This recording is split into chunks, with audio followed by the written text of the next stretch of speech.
apresentando mais um subsídio bíblico, doutrinário e pedagógico do nosso estudo para professores de jovens. Nesta semana, nós estaremos estudando a lição de número 6, que tem por título A Autenticidade de uma Linguagem Sadia.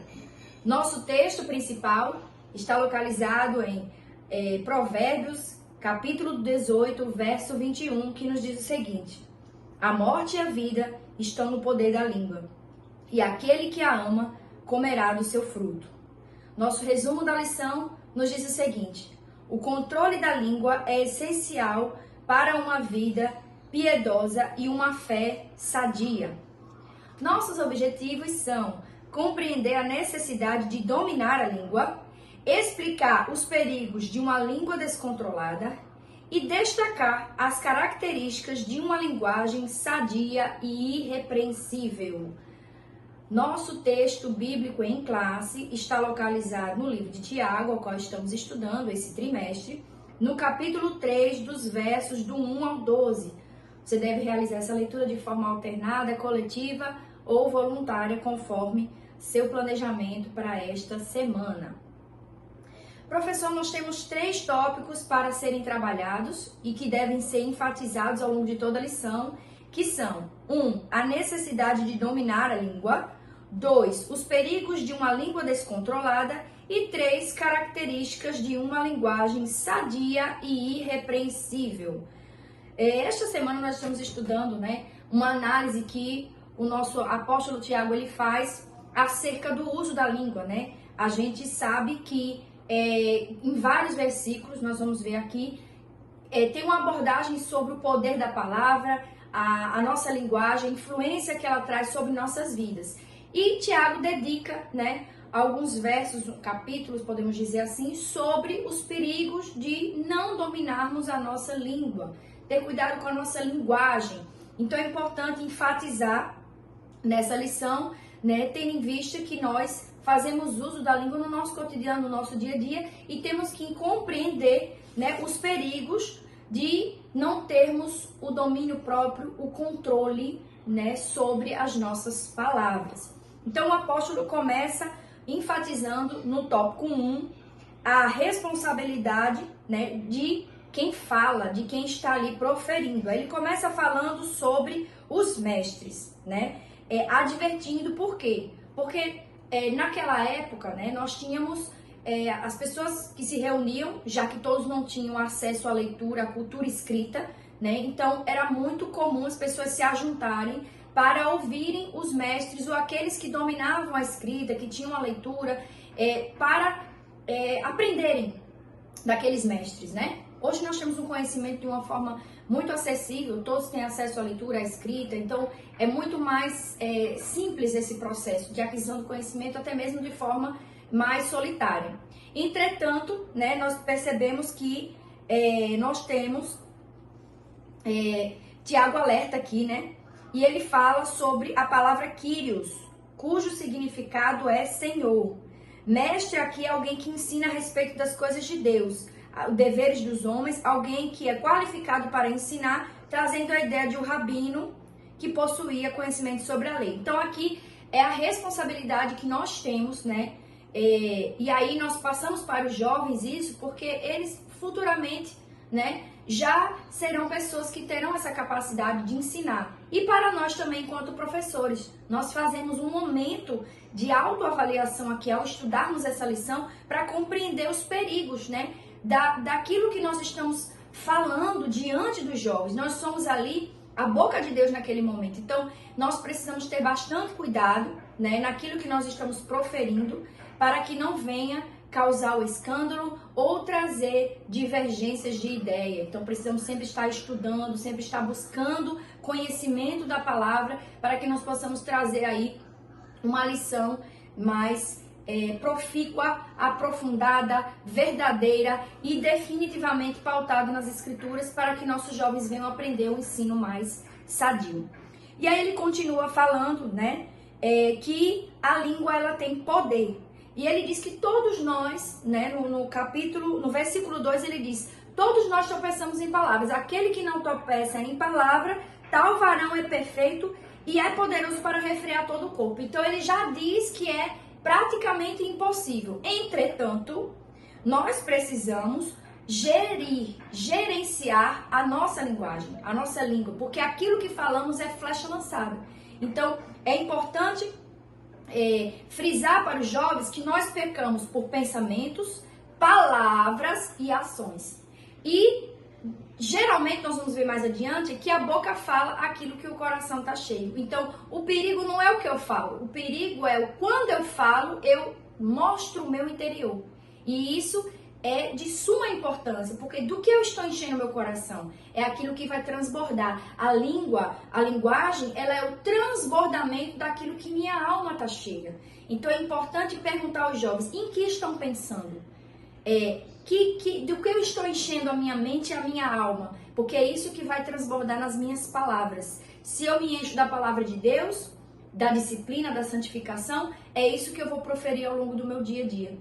Se eu encho meu coração e minha alma de alguns conteúdos desagradáveis que não estão ali vinculados ao que o Senhor quer para mim, eu estou correndo o risco de usar minha boca para pecar e para fazer outras pessoas pecarem. Então, é muito importante enfatizar, e aí vocês se voltem mesmo para cada versículo, né, que ele faz algumas metáforas, algumas figuras de linguagem, e ele diz no verso 5, assim também a língua é um pequeno membro e gloria-se de grandes coisas. Vede quão grande bosque um pequeno fogo incendeia. Então ele vai falar aqui, fazer a alusão, né? Que um pouquinho de fogo num bosque inteiro é capaz de incendiar toda uma floresta. Então o professor deve enfatizar para os seus alunos, mas eu não falei nada demais, eu falei só um pouquinho, mas esse pouquinho ele faz toda uma confusão, né? Traz ali todo um processo. O apóstolo Paulo também diz, um pouco de fermento leveda toda a massa. Então, o fermento é algo mínimo que nós colocamos no processo de homogeneização, né? Do bolo que nós estamos fazendo. Nós colocamos bastante farinha, bastante açúcar, bastante leite, ovos, mas o fermento é uma colherzinha só. Mas basta essa colherzinha, para que todo o bolo venha sofrer um processo de inchaço ali, de crescimento. Então, nós precisamos ter cuidado com cada palavra, por mínima que seja, porque elas podem causar um grande estrago. E aí, no nosso tópico 2, perigos de uma língua descontrolada. O apóstolo começa, o nosso comentarista, ele começa a falar sobre o apóstolo Tiago, que traz uma alusão, que eu já vinha feito um link no comentário anterior, sobre a língua como fogo. Então é um pequeno facho, né, ali de fogo, mas que tem todo um desgaste, né, um desastre iminente a acontecer. E aí é importante demais nós estarmos atentos. Por quê? Porque o que se trata aqui é o processo, né, de uma pequena chama inflamar toda uma floresta, mas também o descontrole emocional de quem usa sua língua de forma desenfreada. E aí está demonstrando alguns aspectos, vejam só. A língua, né, ele é um instrumento usado para semear a palavra de Deus, mas também pode ser usado para o mal. Tudo vai depender daquilo que eu tenho dentro do meu coração. Então aqui fala de dois aspectos que eu vou retomar. Daquilo que o jovem está enchendo sua mente e sua alma, daquilo que ele está se alimentando, e também do quão profundo eu venho desenvolvendo o fruto do Espírito. Porque o fruto do Espírito, bem desenvolvido na vida de um jovem, na vida de um cristão, ele vai também desenvolver virtudes que vai impedir de que ele use sua língua de forma descontrolada. Quando nós pensamos benignidade, a benignidade ela é uma virtude voltada para o bem. Então eu não vou usar a minha língua para amaldiçoar, porque a benignidade está sendo plantada em meu coração. Eu estou cultivando a benignidade.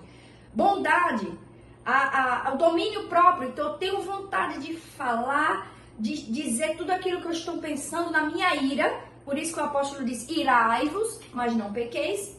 Então nós podemos nos irar, mas aquilo que eu faço com a minha língua no momento de ira vai definir a virtude que eu tenho cultivado dentro do meu coração.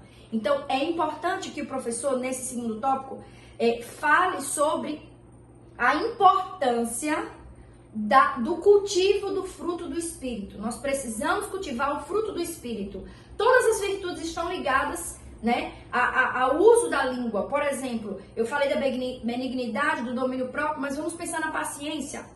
A paciência, ela precisa ser desenvolvida, né, cultivada, porque a paciência eu vou saber a hora de falar. No livro de Provérbios diz que maçãs de ouro e salva de prata é a palavra dita a seu tempo. Então, quando nós utilizamos a palavra certa, na hora certa, é perfeito. Mas para isso nós precisamos cultivar o fruto do Espírito. Lá em Gálatas 5:22, o apóstolo Paulo, ele traz essa alusão, ele traz esse momento, né? E aí, ele segue no subtópico 2, falando das inconsistências, né? Que nós precisamos observar para usar nossas palavras, porque a palavra tem um potencial de gerar vida, por outro, pode trazer destruição.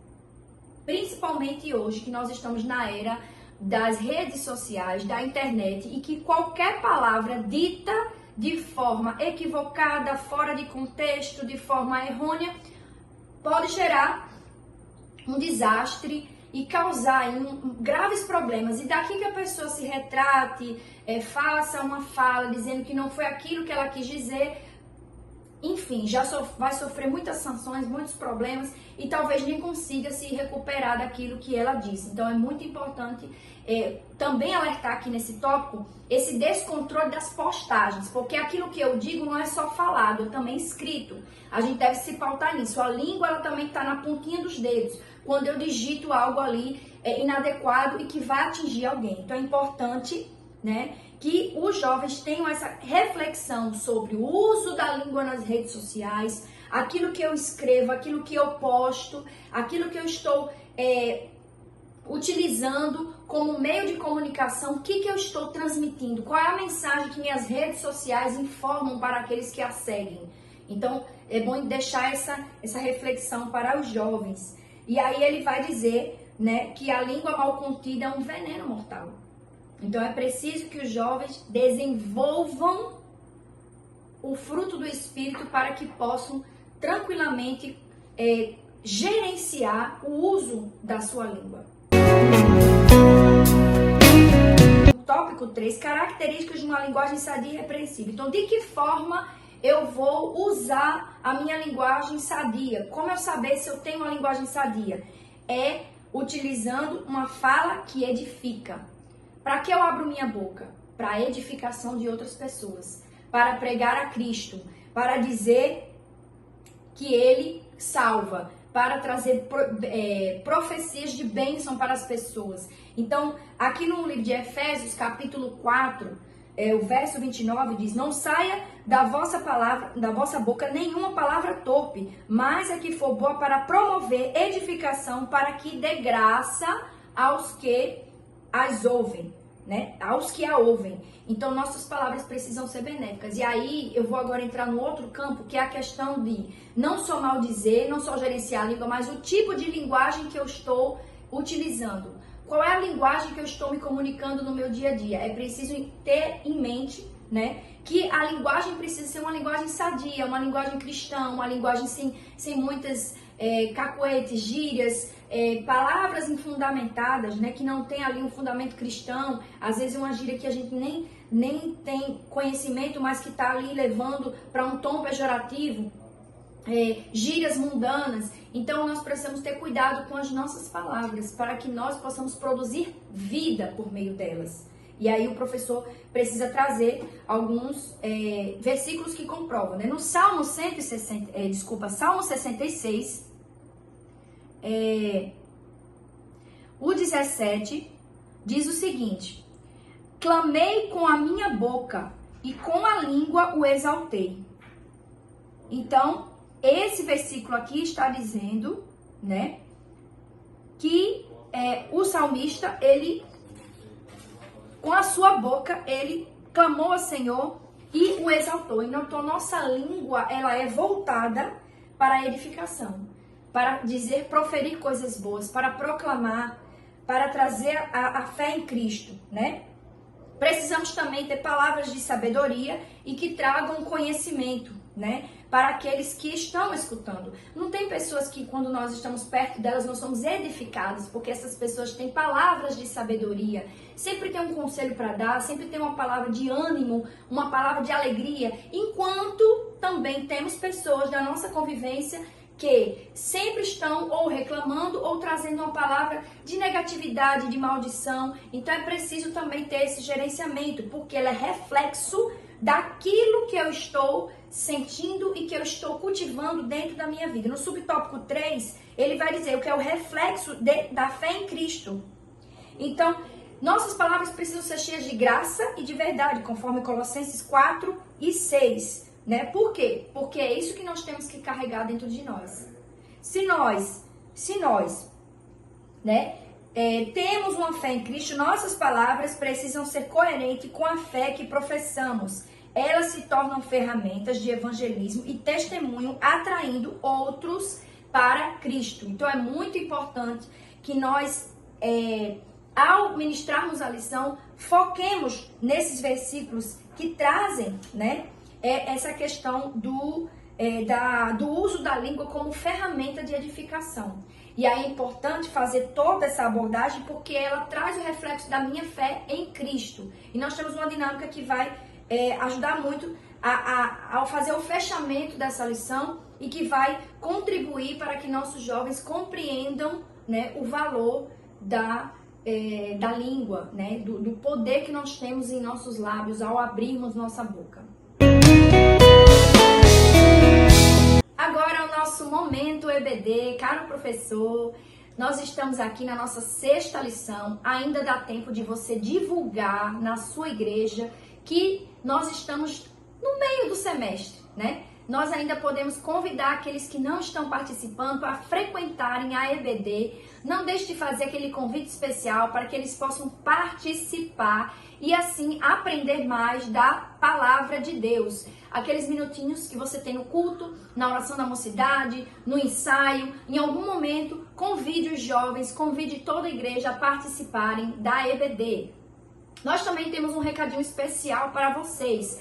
Neste sábado, dia 8, nós estaremos iniciando o nosso processo formativo 2025, que tem como tema central pedagogia transformadora, né? Então, nós, neste sábado, estaremos com a ministração importantíssima com a professora Luciana Gambarra, ali no Templo Central, às 19 horas. E você, professor, não pode deixar de participar desse momento formativo, prazeroso, em que nós vamos estar juntos, estudando e aprendendo cada dia mais da palavra de Deus, sobre docência, sobre didática, sobre tantos assuntos maravilhosos que nossa equipe preparou especialmente para você. Então, não esqueça de se inscrever, nós temos aí o formulário no link, eu vou pedir para deixar na descrição do vídeo, para que vocês cliquem, se inscrevam e compareçam no nosso grande evento. Nós aguardamos você neste grande evento.